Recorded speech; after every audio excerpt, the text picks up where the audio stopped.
Assalamualaikum warahmatullahi wabarakatuh. My name is Nur binti Ismail. Let's go into to introduction. Okay. Online contract refer to contract that are created and signed over the internet. Also referred to as electronic contract or e-contract. This contract provide a fast and convenient way for individual and organization to enter into legally binding agreement with other parties. They are now being used for a wide range of purposes, from consumer and business agreement to government filings. An electronic contract refers to an agreement that is made and signed electronically, meaning that it does not involve the use of paper and hard copy. Second slide, the legality of online contract. Term of agreement must be agreed upon by both the parties. It's like a sale of goods sold. For example, in an online shop, you offer to buy a shirt, and if the seller accept your offer, then there is a contract between the buyer and the seller. Second is there must be intention to create legal relation. Third is term and condition must be clear in online mode. The buyer must understand the term and condition before making a purchase. Lastly is the contract must be enforceable by law. Assalamualaikum warahmatullahi wabarakatuh. My name is Siti Zubaida binti Ahmad Razin. I will explain the legal authority in Malaysia. The Consumer Protection Act 1999 is to protect the interests of e-consumer. There are Contracts Act 1950, Sale of Goods Act 1957, Direct Sale, Anti-Pyramid Scheme Act 1993, and the Electronic Commerce Act 2006. Those are to protect e-consumer in sale of goods contract. The online contract tools are Google Form and WordPress online contract. Next, I will explain the legal authority of Malaysia Cyber Law. Computer Crime Act 1997 CCA and Digital Signature Act 1997. Computer Crime Act 1997 CCA primarily makes unauthorized access to computers, program and data in the context of online shopping. The CCA protects e-consumers in the security of online payment. Next, the Digital Signature Act 1997 DSA. It is an act that protects e-consumers in terms of securing payment in online shopping. It facilitates in securing online transaction by using digital signature. It establishes the legal validity, enforceability, and admissibility of digital signature. Next, I will explain the legislation under the jurisdiction of the Ministry of Information.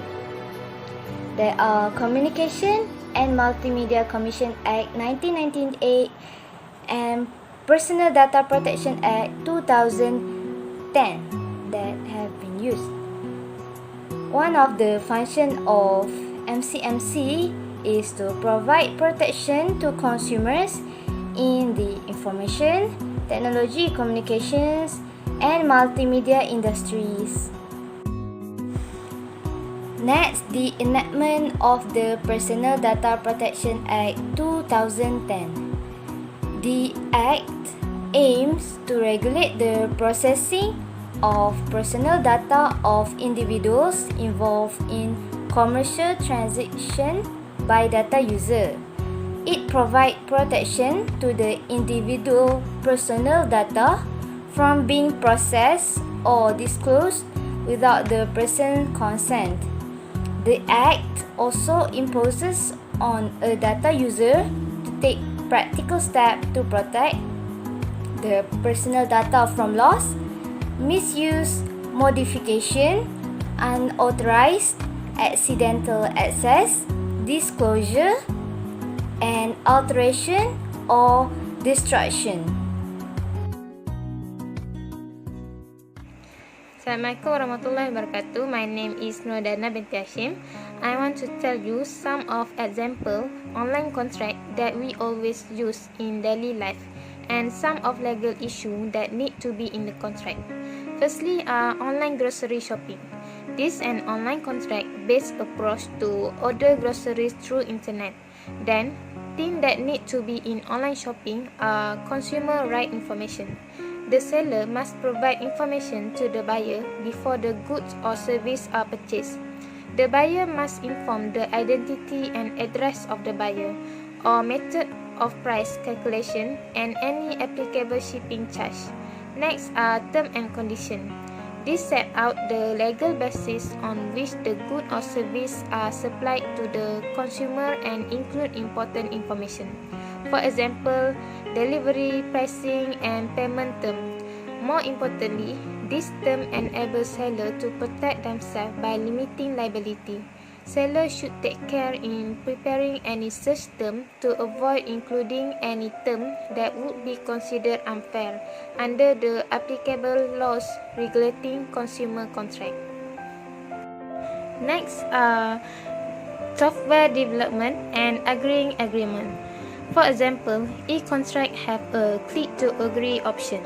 It's commonly found in download software and it requires users to click the I agree button at the bottom of page and then display containing the contract term and condition. After reading the contract, the user click the I agree button and then the transaction is complete. If a contract is not properly accepted, it is not valid and enforceable by the law.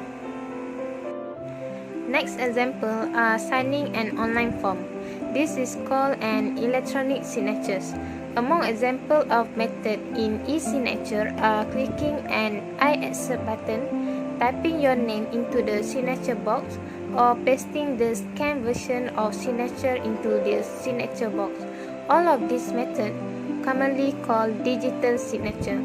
This contract is the same as a contract signed on paper and still legal in the law, and what should be in the electronic signature are identify the person well and state well the person approval of the information related to the signature and be as credible as appropriate given its purpose and the circumstance in which the signature is required. For conclusion, e-contract bring many benefits towards modern life nowadays. Our life will get easier and we don't have to go out to buy things and they will less time consumed. We can do many other things in life. That's all from us. Thank you.